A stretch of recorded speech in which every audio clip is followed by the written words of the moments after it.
कर्पूरगौरं करुणावतारं संसारसारं भुजगेन्द्रहारं सदा वसन्तं हृदयारविन्दे भवं भवानी सहितं नमामि। श्रीरामचन्द्र चरणौ मनसा स्मरामि, श्रीरामचन्द्र चरणौ वत्सा गृह्णामि, श्रीरामचन्द्र चरणौ शिरसा नमामि, श्रीरामचन्द्र चरणौ शरणं प्रपद्ये।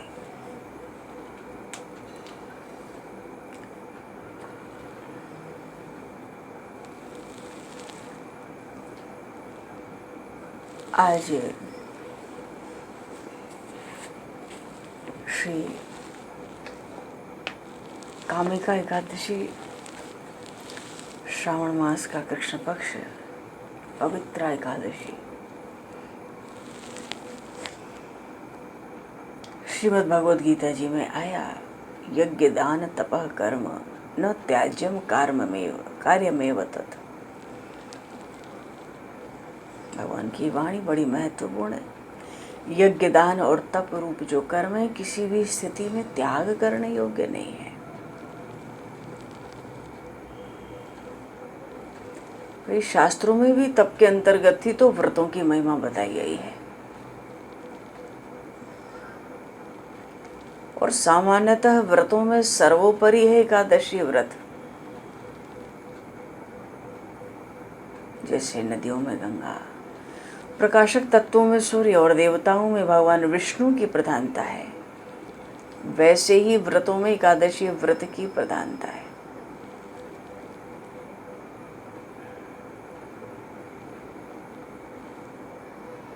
अच्छा, इस एकादशी व्रत से सब रोग दोष भी शांत होते हैं, लंबी आयु, सुख, शांति, समृद्धि सब प्राप्त होती है। और साथ ही जो मनुष्य जीवन का मुख्य उद्देश्य है, भगवत प्राप्ति, उसकी भी तो प्राप्ति हो जाती है। इसलिए शास्त्रों ने निर्णय किया कि संसार में जीव की तो स्वाभाविक प्रवृत्ति भोगों की ओर रहती है, पर भगवान की सन्निधि के लिए भोगों से वैराग्य चाहिए। इसलिए संसार के सब कार्य को करते हुए भी कम से कम पक्ष में एक बार हम सब भोगों से विरत हो जाएं, और ऐसे क्षणों में हम सात्विक व्रतियों से भागवत चिंतन में संलग्न हो जाएं। केवल इसीलिए एकादशी व्रत का विधान है, एकादश्याम न भुंजीत पक्षयोरु भयोरपि।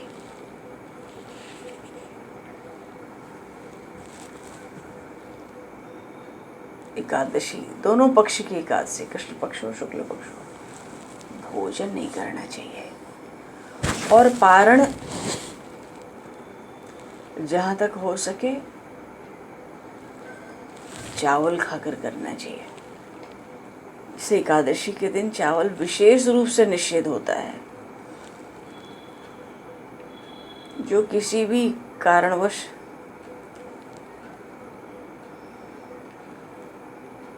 अन्न का परित्याग नहीं कर पाते, मानो छोटे छोटे बच्चे हैं, या 80-90 वर्ष के ऊपर के बुजुर्ग हैं, या रोग के कारण ही शरीर में ऐसी कोई अशक्तता है, उनको भी चावल विशेष रूप से वर्जित होता है। इसके पीछे बहुत से कारण हैं। ऐसे ही द्वादशी के दिन चावल का पारण कहा गया है। चावल खा के ही पारण होना चाहिए। और द्वादशी तिथि रहते रहते, जब तक द्वादशी है, जितने बजे तक है, कल जैसे बहुत समय तक 3-4 बजे तक द्वादशी है, कभी कभी सुबह जल्दी होती है, तो भी चावल खा के ही एकादशी व्रत का पारण होना चाहिए। बड़ी भारी महिमा है एकादशी में चावल से पारण की। अच्छा, जो निर्जल व्रत करते हैं उनका तो चरणामृत से पारण हो जाता है, पर अन्य व्रतों में और भी किसी विधि से व्रत किया हो तो अन्न से ही पारण कहा गया है। और उसमें ये नहीं कह सकते कि चावल मुख्य है, चावल ही है एक तरह से, ऐसी बात शास्त्रों में आई है। तो शास्त्रकार जो है व्रत के स्तर भी बताते हैं, अपनी श्रद्धा भक्ति के अनुसार जो संभव हो वो करना चाहिए। निर्जल व्रत हो, उपवास व्रत हो, एक बार अन्न से रहित दुग्ध आदि कोई पेय पदार्थ लिया, दिन भर उपवास रखकर रात्रि में फलाहार किया, या किसी समय एक बार फलाहार किया। लेकिन शास्त्रों में कहा है कि जो अशक्त हैं, वृद्ध हैं, बालक हैं, रोगी हैं, जो व्रत न कर सकें, पर अन्न का आहार तो परित्याग एकादशी के दिन अवश्य ही करना है। तो आज कामिका एकादशी पे तुलसी मैया की बड़ी महिमा ब्रह्मा जी ने सुनाई। या दृष्टा निघलाग संग शमनी, स्पृष्टा वपुष्पावनी,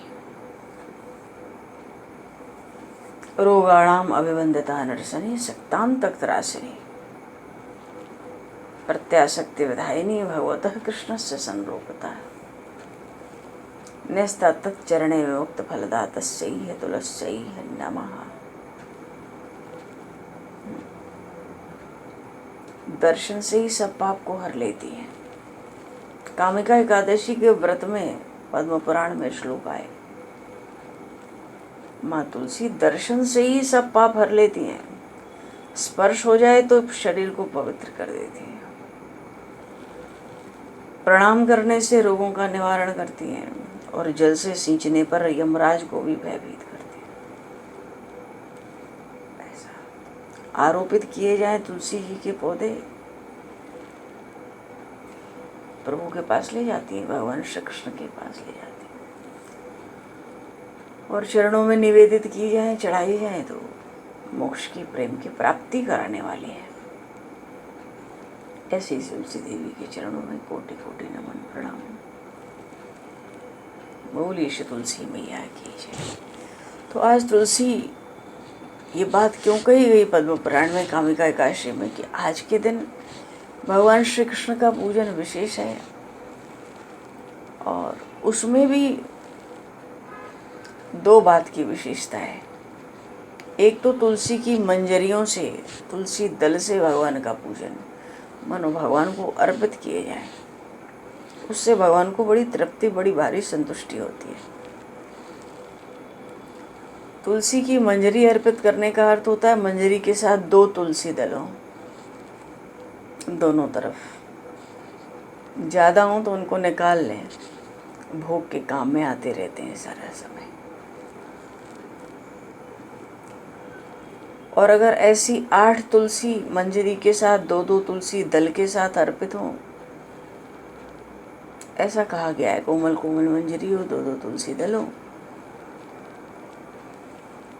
भगवान को अर्पित की जाए तो विशेष रूप से मस्तक पर अर्पित होती हैं, हृदय पर अर्पित होती हैं, और चरणों में। हरे शरण। और पूजन में भगवान के 5 नामों का आज उल्लेख है कि इन नामों का उच्चारण कर कर के पूजन किया जाए। अब नाम का उच्चारण हो या संकीर्तन हो, श्रीधर, हरि, विष्णु, माधव, मधुसूदन, आज इन भगवान के नामों की बड़ी भारी विशेष महिमा है। और आज के दिन भगवान श्री कृष्ण के पूजन की बड़ा भारी पुण्य फल कहा गया है। अपने नाम तो यही समझें, इससे भगवान को बड़ी प्रसन्नता है, बड़ी तृप्ति है, बड़ी संतुष्टि है। क्योंकि जब सब कुछ प्रभु को ही अर्पण होना है, अब पुण्य भारी हो कि न हो कि हो, इससे क्या ज़्यादा फर्क पड़ता है। जब अपने पास कुछ रखना ही नहीं है तो अनंत पुण्य है कि थोड़ा है, इसका कुछ विशेष महत्व तो नहीं रह जाता। पर महत्व ये रह जाता है कि शास्त्रों में, पुराणों में, महापुरुषों के अभंगों में ये बातें आती हैं, कुछ निर्देश आते हैं, तो इसका अर्थ है कि भगवान को इससे विशेष प्रसन्नता है।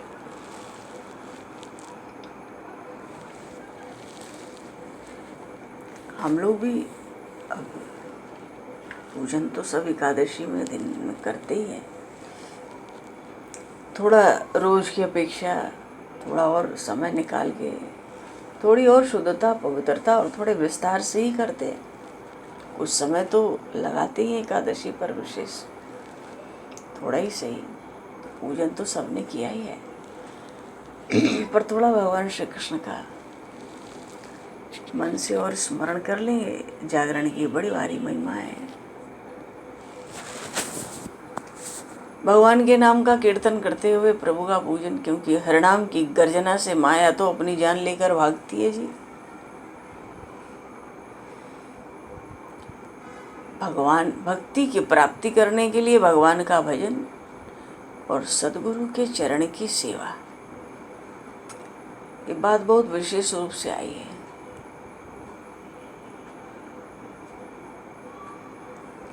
तो सद्गुरु कौन है? शिष्य की मरण चिंता की एकदम निवारण कर दे। शिष्य को मरने का डर ना रहे, वो डर समाप्त हो जाए, मानो शिष्य जन्म मरण से अभय हो जाए, वो गुरु सद्गुरु है।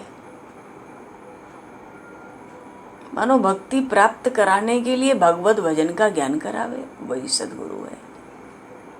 और जब करोड़ों निष्काम पुण्य का उदय हो, अगाध वैराग्य का प्रादुर्भाव हो, दिन प्रतिदिन विवेक का ज्ञान होने लगे,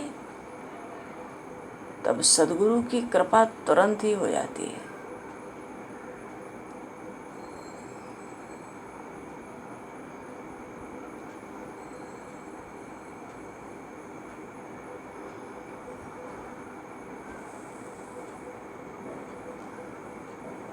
भगवान की कृपा। अच्छा, भाव के सिवाय परमार्थ कभी भी हाथ नहीं लगता।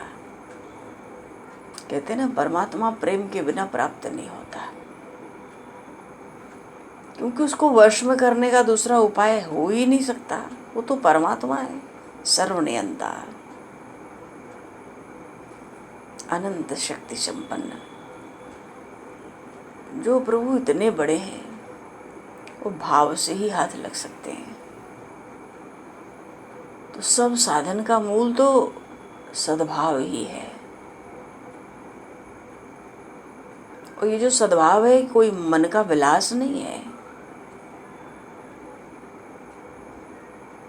मन का नियमन हो और भजन हो, मानो मन नियंत्रित हो और भजन हो, मन वश में हो और भजन हो, तभी तो अभय की स्थिति प्राप्त हो सकती है।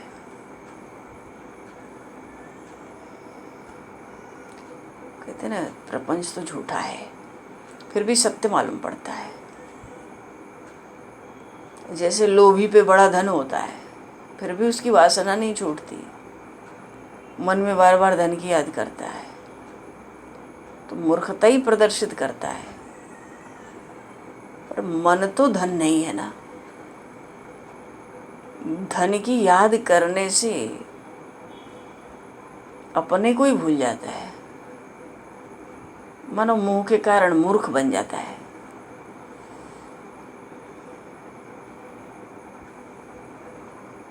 जो भव का भय है, इसका मूल कारण इसीलिए मन कहा गया। तो मन का निरोध और सद्गुरु के वचन पर निष्ठा।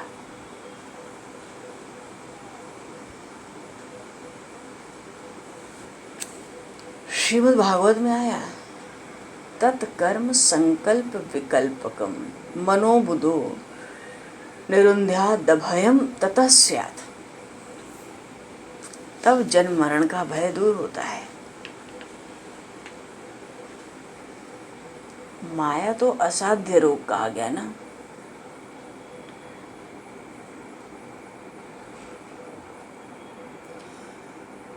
तन मायया तो बुध आभजेतम भक्तैकैशम गुरुदेव दात्मा। माया असाध्य रोग है। असाध्य रोग क्यों कहते हैं? ये हमारे स्वरूप को ढक देती है, और हमारे स्वरूप को ढक देना ये माया का मुख्य लक्षण है। माया के पास दो बल है, जो नहीं है उसको दिखाना और जो है उसको छिपा लेना। ये दोनों अलग अलग शक्तियां हैं माया की। तो जो जगत नहीं है उसको तो दिखाती है, और जो परमात्मा है उसको छिपा लेती है।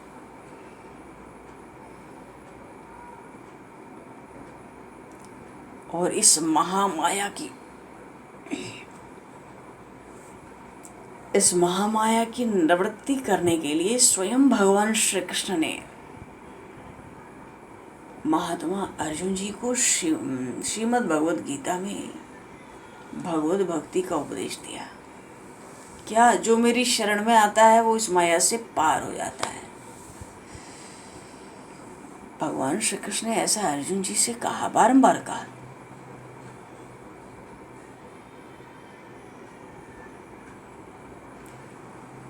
कोई जीव है, वेद शास्त्र का ज्ञाता है, पर भक्ति से रहित है, तो ब्रह्म ज्ञान प्राप्त नहीं होता है।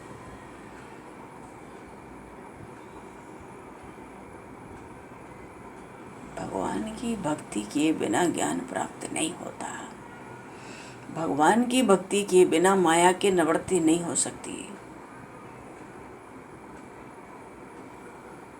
और भगवान के गुणों की रसदार कथा हो तो ज्ञान की वही तो माता हो, क्योंकि कथा में ही भगवान के सब गुण प्रकट होते हैं। तभी तो हरिनाम की गर्जना से माया जान लेकर भागती है।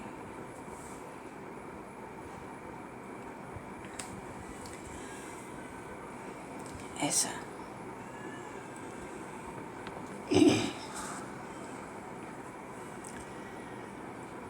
11 इंद्रियों को भगवत भजन में लगाना।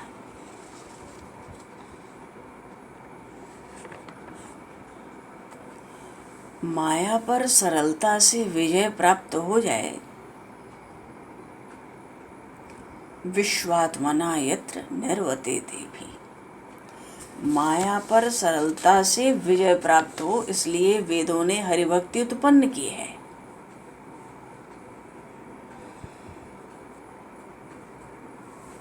तो 11 इंद्रियां हैं, सब भगवान में लगती हैं। मन से प्रभु का ध्यान, मन को हरि के ध्यान में लगा देना, कानों से उनकी कीर्ति सुनना, जिह्वा से उनका नाम लेना, रात दिन हरि कीर्तन करना, वाणी से हरि की पूजा करना, पैरों से चलकर, हाथों से पूजा करना, पैरों से चल के प्रभु का दर्शन करना, प्रभु के चरणों पे चढ़ाई हुई तुलसी की सुगंध नाक से लेना, चरणामृत नित्य पीना, प्रभु को चढ़ाए हुए पुष्प बिल्व पत्र सब माथे पर चढ़ाना। अरे जिसके पेट में भगवान को लगाया हुआ प्रसाद जाता है, उसको देखकर भवसागर का भय दूर भाग जाता है। इतनी भारी महिमा है। हाँ,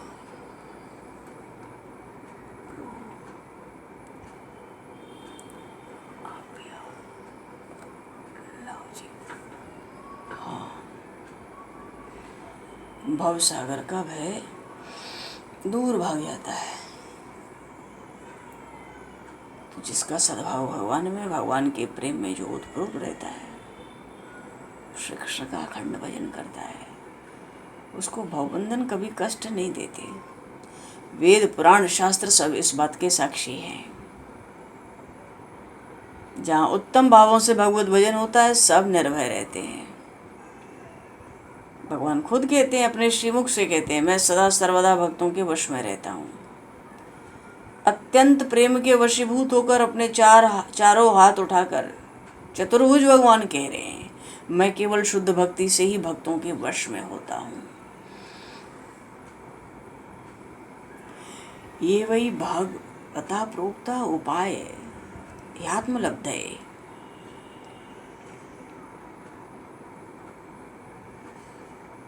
मानो ज्ञान का, आत्म प्राप्ति का मुख्य उपाय सब कुछ भगवत भक्ति ही बताया गया है।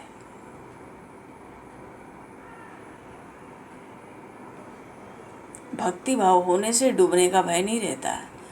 और जहाँ वो पहुँचता है वहाँ वो स्वयं ही रहता है, बिना तारे ही तर जाता है। इसलिए नारायण ने भक्ति प्रकट की है।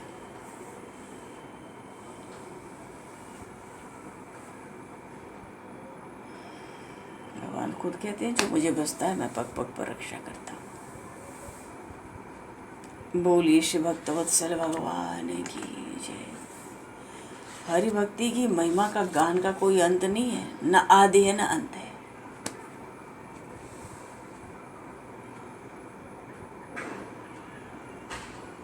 शरीर का शोषण करना तप नहीं है, हृदय में भगवान का ध्यान करना तप है।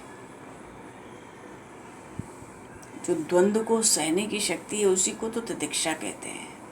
भगवान कपिल ने माता देवहूति को जो भक्तों के लक्षण बताए तो सबसे पहले तितिक्षवः कहा, उन्होंने कहा सुहृदय सर्वदेहिना अजात शत्रु शांता साधुभूषणा। सबसे पहले तितिक्षा कही। तो तितिक्षा क्या हो? सुख दुख में समभाव से रहना। जो समभाव से रहने की स्थिति है वही तितिक्षा है।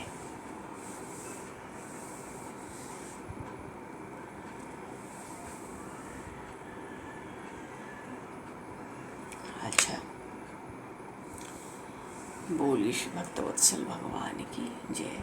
चलो जी, थोड़ा भगवान श्री कृष्ण का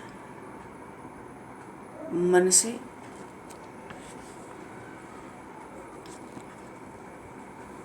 कुछ सेवा पूजा। भगवान तो कहते हैं मैं जब भी प्राप्त होता हूँ सत्संग से प्राप्त होता हूँ।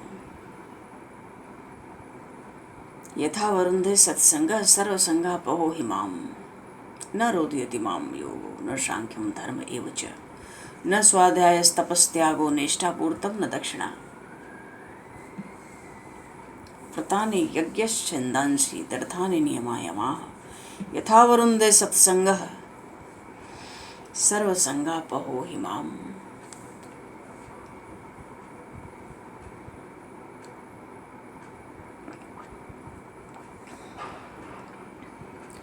भगवान तो कह रहे हैं अष्टांग योग हो। अष्टांग क्या है? यम नियम आसन प्राणायाम प्रत्याहार धारणा ध्यान समाधि। चाहे सांख्य योग हो, प्रकृति पुरुष का विवेक हो, अहिंसा आदि धर्मों या वेदों का अध्ययन, तप यज्ञ दान व्रत तीर्थ कुछ हो, बिना सत्संग के मुझे वश में करने की सामर्थ्य किसी में नहीं है।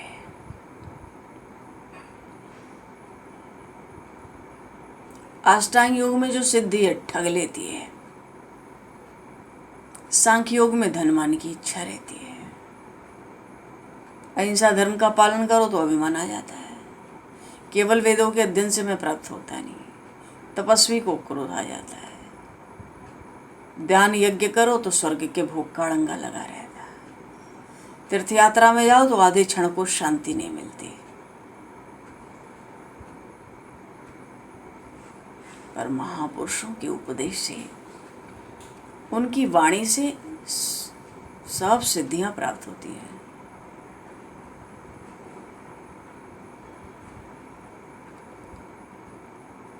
इसलिए भगवान ने कहा मुझे प्राप्त करने का सत्संग के समान दूसरा कोई सरल साधन नहीं है।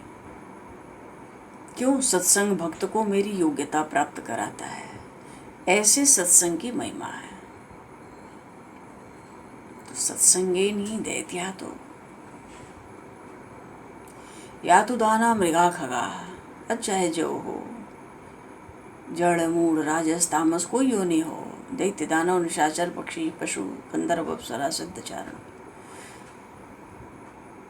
अब मनुष्यों में वैश्यों शूद्रों स्त्रियों कोई भी हो, सभी सत्संग से, अंत्यज भी सत्संग से मेरी प्राप्ति करते हैं। प्राप्ति करके देवताओं के भी पूजनीय हो जाते हैं। संतों की ऐसी आश्चर्यजनक कीर्ति है। जो निंदनीय होता है सत्संग से वंदनीय हो जाता है। भगवान ने कहा सत्संग अनंत सुख की प्राप्ति कराएगा। दैत्य दानव सब तर गए। इतने ही नहीं, युग युग में अन्य बहुतों का उद्धार हुआ।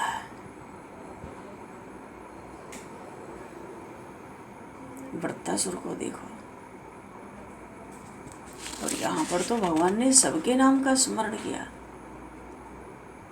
प्रहलाद जी का नाम स्मरण किया, वृत्तासुर का, वृषपर्वा का, राजा बलि। कहाँ तो भगवान कपट किए, पर बलि ने प्रेम से भगवान को ही छल लिया। भगवान को अधीन होकर द्वारपाल बनना पड़ा। उसका पुत्र बाणासुर,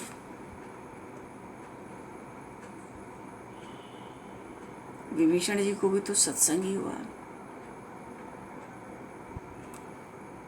शत्रु के भाई थे विभीषण, अनन्य भाव से शरण आ गए। भगवान कहते मेरे प्राणों की तरह प्रिय होकर रहे। सुग्रीव जी, हनुमान जी, जामवन जी, सबके चरित्र प्रसिद्ध है। रावण ने जटायु को घायल किया, भगवान कहते मैंने उसका कल्याण किया। गजेंद्र हाथी को मगर ने पकड़ा, मैंने उसकी प्रार्थना सुनकर गरुड़ पर सवार होकर तुरंत पहुंचा।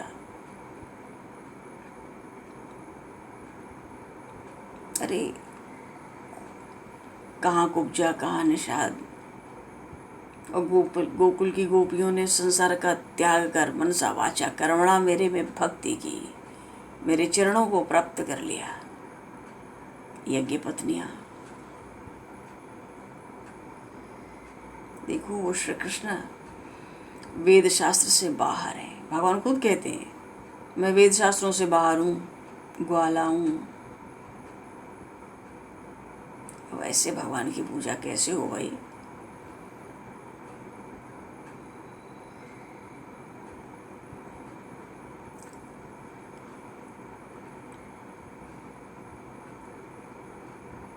गोपियों ने वेदों का अध्ययन थोड़े किया था, शास्त्र वेत्ता गुरु भी नहीं किए थे, व्रत तप इत्यादि साधन भी नहीं थे, केवल सत्संग से मुझे प्राप्त कर लिया। जो एक निष्ठा से भगवान की भक्ति करता है, भगवान कहते हैं उसको मेरी प्राप्ति सुलभ है।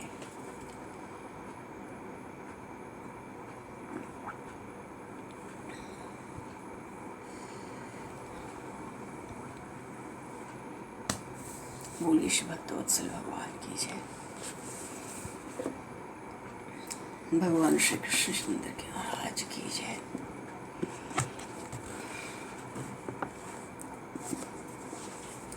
चलो जी, आंख बंद करके 2 पल ध्यान करेंगे। भगवान श्री कृष्ण का ध्यान करेंगे।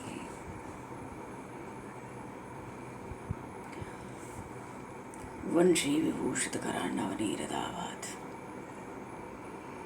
पीताम्बरातरुणबिम्ब फलाधरोष्ठात् पूर्णेन्दु सुंदर मुखादरविन्दनेत्रात्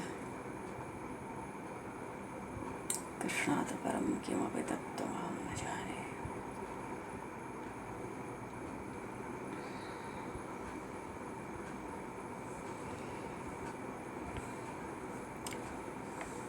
और ऐसे भगवान का मन से आह्वान करके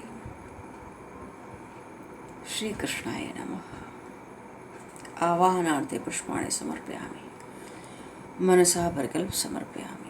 जितने पुष्पहार हैं, पुष्प कुबेर जी की पुष्प वाटिका के, सुरभि गैया का सब पंचामृत का, दूध दही घी, कहीं शहद, कहीं मूरा, कहीं दक्षिणा, कहीं तांबुल, कहीं मलयागिरी का चंदन, सब तरह तरह के विलक्षण पकवान, भोग राग, धूप दीप, दक्षिणा, वस्त्र, यज्ञोपवीत, सब कुछ, उपवस्त्र, सब प्रभु को धारण करा लेंगे। सब सामग्री साथ साथ व्यवस्थित करते चलेंगे। श्री कृष्णाय नमः आवाहनार्थे पुष्पम समर्पयामि मनसा परिकल्प समर्पयामि। आवाहन के नाम पर ही सिंहासन बड़ा विलक्षण आ जाता है। महामरकतमणि, नीलकांता मणि से चकमगाहट, आवाहन करते ही सूर्य सा प्रकाश प्रकट हो जाता है। उस आसन पे तुलसी दल रखकर, पुष्प रखकर भगवान को पधरा लेते हैं। आवाहन के साथ ही भगवान को आसन चाहिए होता है। श्रीधर हरि विष्णु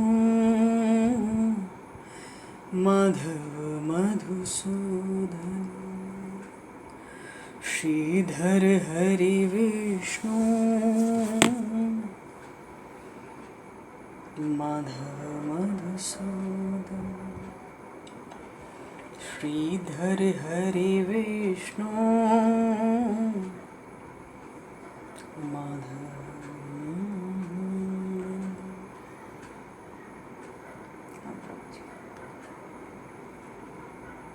तुलसी की 8 मंजरियाँ, कोमल कोमल कोमल 2-2 तुलसी दल के साथ विशेष रूप से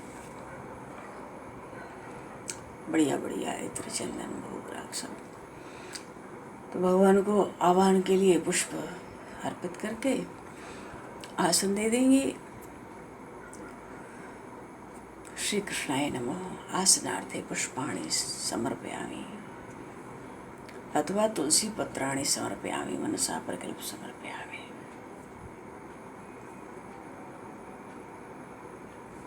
प्रभु पधारे। श्रीधर हरि विष्णु माधव मधुसूदन, श्रीधर हरि विष्णु माधव मधुसूदन। भगवान का चरण पखारेंगे, शंख का जल लेंगे।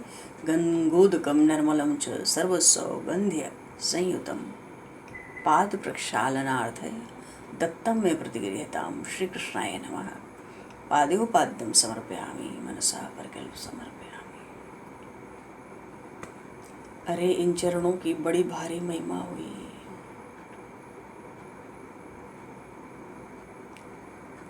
शकट आया था, चरणों का स्पर्श हुआ, जन्म मरण ही टल गया। राजा बलि आए थे, चरणों का स्पर्श हुआ, पाताल में चले गए। कालिया अभिमान से फूल रहा था यमुना जी में, भगवान के चरणों का स्पर्श हुआ, भगवान ने उसके सब फणों को नृत्य कर करके कुचल दिया, उसका सब विष बाहर हो गया भगवान के चरणों के स्पर्श से। प्रभु के चरणों के स्पर्श से माता अहिल्या का उद्धार हुआ।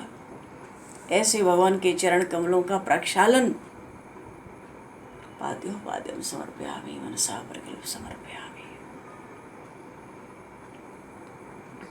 और हाथ में अर्घ देंगे प्रभु को, गंध पुष्प सुगंध सब।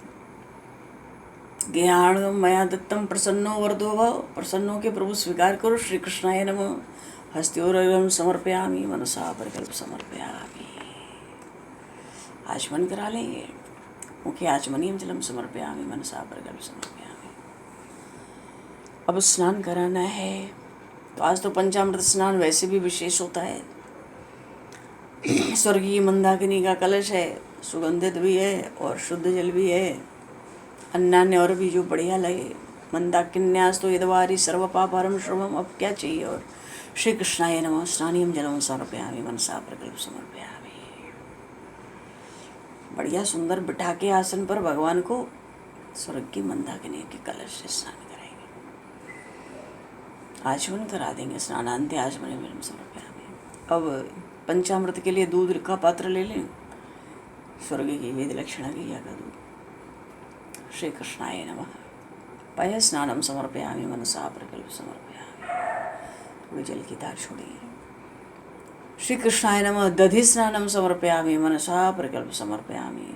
दधि से स्नान कराएं, थोड़ा जल छोड़िए। श्री कृष्णाय नमः घृत स्नानम समर्पयामि मनसा प्रकल्प समर्पयामि। घृत से घी से स्नान करा के जल छोड़िए। श्री कृष्णाय नमः मधु स्नानम समर्पयामि मनसा प्रकल्प समर्पयामि। शहद छोड़ेंगे, मधु, थोड़ा जल की धार। श्री कृष्णाय नमः शर्करा स्नानम समर्पयामि मनसा प्रकल्प समर्पयामि। तो काय काय कोई उत्पाद ले लें, मिष्ठान्न शर्करा ले लें, समर्पयामि मनसा प्रकल्प समर्पयामि। थोड़ी जल की धार छोड़। पंचामृत श्री कृष्णाय नमः पंचामृत स्नानम समर्पयामि मनसा प्रकल्प समर्पयामि। सब पंचामृत स्नान हो गया। अब जो कलश है स्वर्ग की मंदाकिनी का, जिसमें सुगंध डली है, गंध, श्री कृष्णाय नमः गंधोदक स्नानम समर्पयामि मनसा प्रकल्प समर्पया, केसर वेसर मिला के उसमें उस जल से भगवान श्री कृष्ण को स्नान कराएंगे। बिल्कुल पीला पीला जल उतरने दो। सब मंगल कार्यों में इस जल से विशेष स्नान होता है प्रभु का। उसके छींटे सबके ऊपर दिए जाते हैं।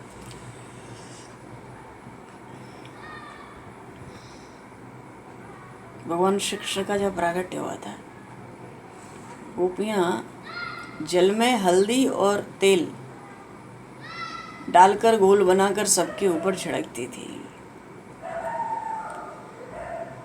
मंगल और सुगंध दोनों बना लेती थी। थोड़ी अर्घ्य कपूर छोड़ दो तो शुद्धोदक जल से स्नान करा के, गंधोदक जल से स्नान करा के शुद्ध जल ले लें। श्री कृष्णाय नमः। शुद्धम यत् सलिलम दिव्यम गंगाजल समम स्मृतम समर्पितम मया भक्त्या शुद्ध स्नानाय गृह्यताम। श्री कृष्णाय नमः। शुद्धोदक स्नानम समर्पयामि मनसा प्रकल्प समर्पयामि। और वस्त्र धारण करा देते हैं, बढ़िया सुंदर रेशमी धोती प्रभु को, काचनी, उपवस्त्र में पीताम्बर, बिजली की करुण बिजली की चमक को फीका करने वाला, लज्जित करने वाला। श्री कृष्णाय नमः। वस्त्रम समर्पयामि मनसा प्रकल्प समर्पयामि।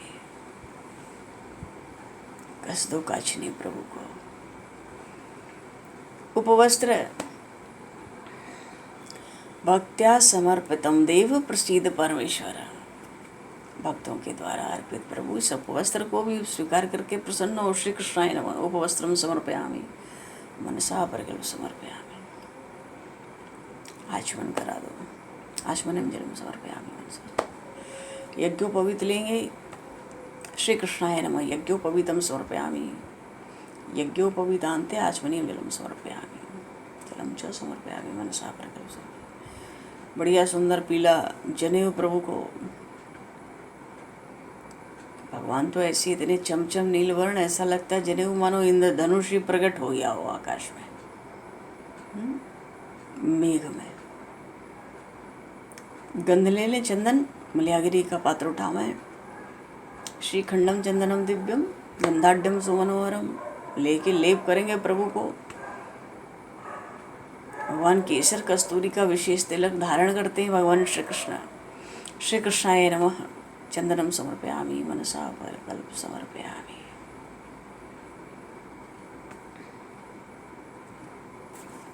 श्वेत तिल अर्पित कर सकते हैं। पुष्प श्री कृष्णाय नमः। पुष्पम पुष्पमालाम च समर्पयामि मनसा प्रकल्प समर्पयामि। तो स्वर्ण कमलों का हार, एक तुलसी की मंजरियों का कोमल हार, एक बनमाला विशेष रूप से घुटनों तक लंबी दिव्य बनमाला, और फिर जूही, चंपा, चमेली, हर श्रृंगार, ये सब भगवान को बड़े प्यारे हैं। तरह तरह के रंग बिरंगे गुलाबों का, और भी जो बढ़िया लगे, मंदार वंदार सब लेके। मोगरा जिसको कहते हैं, बेले के पुष्प, बड़ी सुगंध होती है, तीक्ष्ण पर हृदय स्पर्शी होती है। भगवान को पुष्प और पुष्पों के हार, खुले पुष्प भी उनके मुकुट में साज सज्जा में सजावट कर दे। पारिजात हर श्रृंगार भगवान के हृदय पर समर्पित होता है। अन्य सब पुष्प भगवान के चरणों में। अगस्त का पुष्प विशेष रूप से, केतकी का पत्ता विशेष रूप से। अब तुलसी दल लेंगे, क्योंकि तुलसी हेम रूपाम च रत्न रूपाम च मंजरीम। तुलसी तो स्वर्ण कही जाती है, और उसकी जो मंजरी है वो रत्न है उसका। तुलसी दल स्वर्ण है और मंजरी रत्न है। करती क्या है? भव मोक्ष प्रदाम, भवसंतों से मोक्ष देने वाली है। हरिप्रियाम। तो श्री कृष्णाय नमः। तुलसी दलम तुलसी मंजरीम च समर्पयामि मनसा प्रकल्प समर्पयामि। तुलसी दल भी, तुलसी मंजरी भी, कम से कम 8 लेकर के कोमल कोमल भगवान को साजबाज में सजा देंगे। एक तो मुकुट के सबसे ऊपर ही कर देते हैं, ओम नमस्ते बहुरूपाय विष्णवे परमात्मने तम सजन तुलसी पत्र ओम नारायणाय नमः। और दो भगवान के जो कर्ण हैं उसके ऊपर किनारे किनारे ओम नमस्ते बहुरूपाय विष्णवे परमात्मने। एक भगवान के हृदय देश पर ओम नमस्ते बहुरूपाय, और चार भगवान के दो चरणों पर, एक एक चरण पे दो दो तुलसी दल अर्पित कर लेते हैं। ओम नमस्ते बहुरूपाय विष्णवे परमात्मने तम सजन ओम नारायणाय नमः।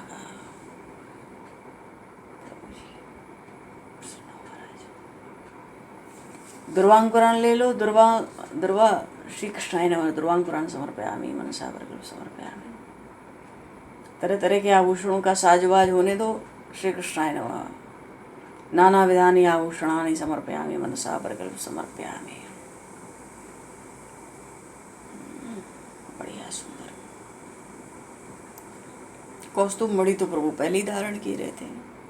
अन्यान रत्नों के मोतियों की भगवान श्री राम गजमुक्ता के हार बड़ा पसंद करते, खूब धारण करते हैं। गजमुक्ता हजारों हाथियों में एक हाथी होता है जिसके मस्तक पर वो गजमणि होती है और फिर उसके हार लक्षण होते हैं।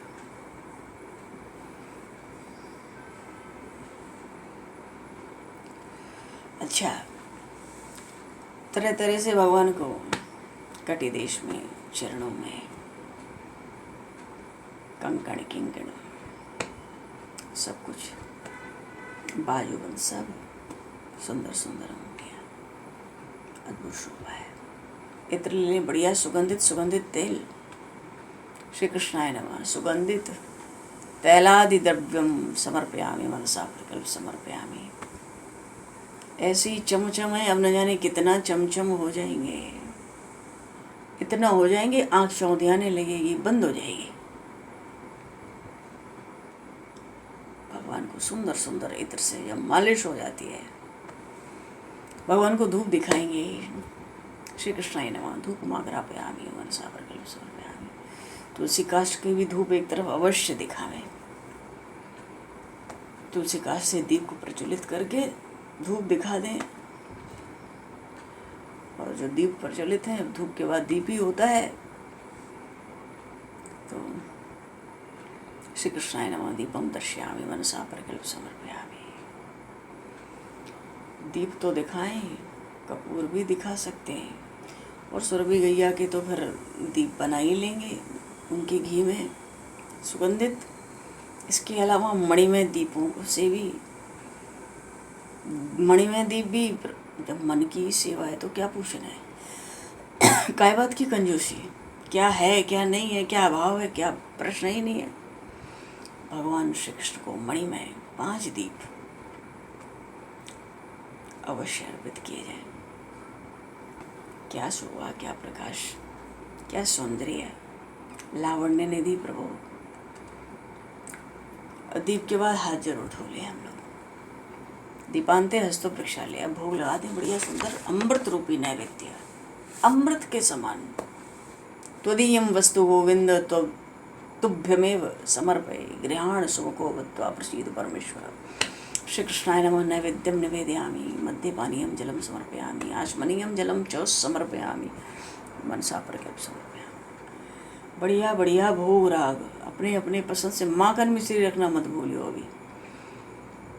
अपनी अपनी प्रभु की रुचि या अपने भाव की प्रधानता, भगवान को भोग राग पधराएंगे।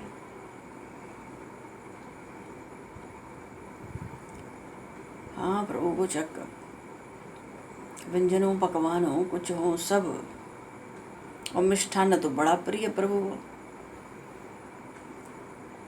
5 तरह के अखंड ऋतु फल भी अर्पित करके, सब मणिमय पात्रों में स्वर्ण के रत्नों से जड़ित, तुलसी दल छोड़ के 3 बार शंख से जल घुमाकर,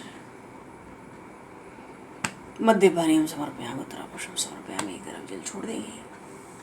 श्री कृष्णाय नमः अखंड ऋतुफलम समर्पयामि मनसा प्रकल्प। अब तांबूल ले लें 5 पान भी स्वर्ण पात्र में।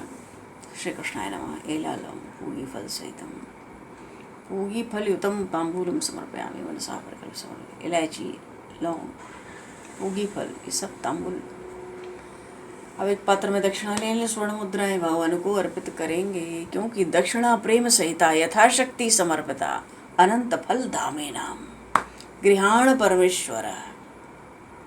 श्री कृष्णाय नमः। द्रव्य दक्षिणां समर्पयामि मनसा प्रकल्प समर्पयामि। और फिर प्रभु को आरती दिखा देंगे ना, शंख से भी जल घुमा देंगे, 5 जोत वाली आरती लगावें, स्वर्ण काष्ठ से प्रज्वलित करके, हाथ में घंटी, बाएं हाथ में घंटी पे गरुड़ जी बैठे हैं। गरुड़ जी क्यों बैठे हैं? भगवान की घंटी में गरुड़ जी बैठे रहते हैं, इसलिए बैठे रहते हैं कि अब सबको वेद मंत्र तो आते नहीं, और वेद मंत्र आवे भी तो सबको अधिकार नहीं, फिर इस विद्या का लोप भी तो हो रहा है। संख्या तो घटती जा रही है वेद अध्ययन करने वालों की, वेदों का पाठ पढ़ाने वालों की। भगवान को तो पूजा सेवा में वेद मंत्र चाहिए, फिर क्या हुआ? घंटी ले आओ, घंटी में गरुड़ जी बैठे हैं। गरुड़ जी जब उड़ते हैं तो उनके पंख से सामवेद की ऋचाएं प्रकट होती हैं। तो जब हम हाथ में घंटी बजाते हैं तो हम कुछ भी सेवा पूजा आरती करें, जब घंटी बजती है तो गरुड़ जी महाराज वेद मंत्रों का पाठ करने लगते हैं। घंटी की ध्वनि गरुड़ जी के द्वारा वेद मंत्रों का पाठ है। घंटी इसीलिए बजती है, गरुड़ जी महाराज तैयार हो जाओ, वेद मंत्रों को पढ़ो, हम तो अनभिज्ञ हैं। प्रभु प्रसन्न होने चाहिए। तो भगवान की सुंदर आरती 3 बार चरणार बंद पर, 2 बार नाभि देश के चारों ओर, 1 बार मुखार बंद के चारों ओर, और 7 बार सर्वांग। बोलिए श्री कृष्ण भगवान की जय। ये बहुत बड़े हैं जी, इन्होंने अपनी अपार महिमा फैला रखी है। अपार महिमा। रत्न जड़ित सिंहासन पे अद्भुत छवि से विराजते हैं। नारद आदि बड़े बड़े ऋषिजन हाथ में घंट लेके प्रभु की आरती करते हैं।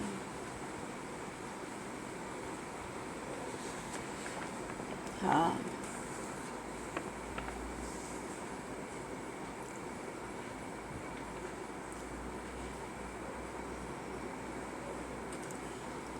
और भगवान की आरती करके, प्रभु को आरती दिखाकर, हाथ जोड़कर भगवान की स्तुति, नमोस्तवन अनंताय सहस्त्रमूर्तये। आप तो वही हो ना, विश्वरूप दर्शन कराया था। वसुदेव सुतम देवम कंस चारूढ़मर्दनम और देवकी परमानंदम कृष्णम वंदे जगद्गुरुम। नमोस्तवन अनंताय सहस्त्रमूर्तये सहस्त्रपादाक्षी शिरोर्वाहवे। सहस्रनामने पुरुषाय शाश्वते सहस्त्रकोटि युगधारणे नमः। नमो ब्रह्मण्य देवाय गौ ब्राह्मण हिताय च जगद्धिताय कृष्णाय गोविंदाय नमो नमः।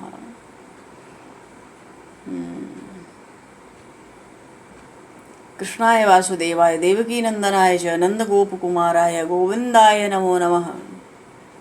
पापोहम पापकर्मां पापात्मा पाप संभवः त्राहि मां पुंडरीकाक्ष सर्व पाप हरो भव। श्रीधर हरि विष्णु माधव मधुसूदन। श्रीधर हरि विष्णु माधव मधुसूदन। श्रीधर हरि विष्णु। भगवान के नामों के कीर्तन के साथ मंत्र पुष्पांजलि भगवान को अर्पित की जाए। हाथों में पुष्प लेकर श्री कृष्णाय नमः पुष्पांजलिम समर्पयामि मनसा प्रकल्प समर्पयामि।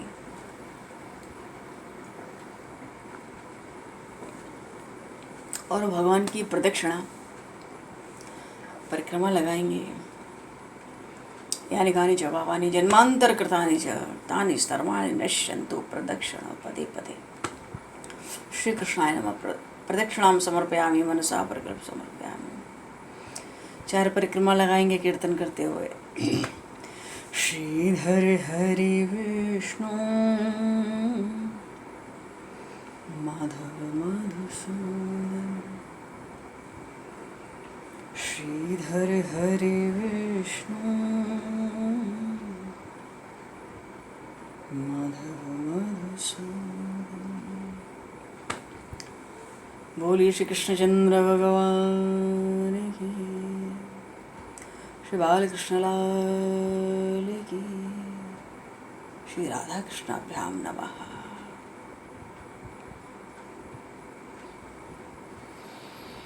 वो कहते हैं ना, रामचरितमानस में आया, गिरा हरत जल बीच सम कहियत भिन्न भन्न, और बंदहु सीताराम पद जी नहीं परम प्रिय खिन्न। ये कहने में तो 2 हैं, होने में तो 2 हैं, पर होने में एक ही है। स्वभाव एक है, रुचि एक है, स्वरूप भी एक है। इसलिए श्री राधा कृष्णाभ्याम नमः। हे प्रभु, जो कुछ भूल चूक अपराध उच्चारण में, कहने सुनने में, मंत्रहीनम क्रियाहीनम भक्तिहीनम जनार्दनम यत्पूजतम मया देव परिपूर्णं तदस्तु, यदक्षरं पदं भ्रष्टं मात्राहीनं च यद् भवेत् तत्सर्वं क्षम्यतां देव प्रसीद परमेश्वर।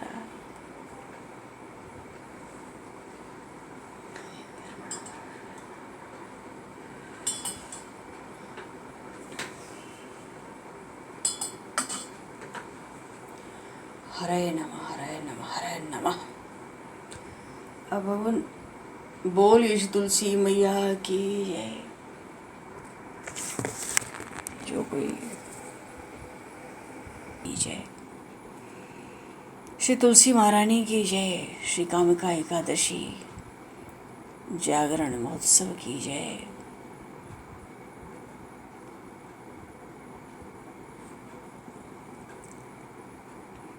सब संतन की जय, सब भक्तन की जय।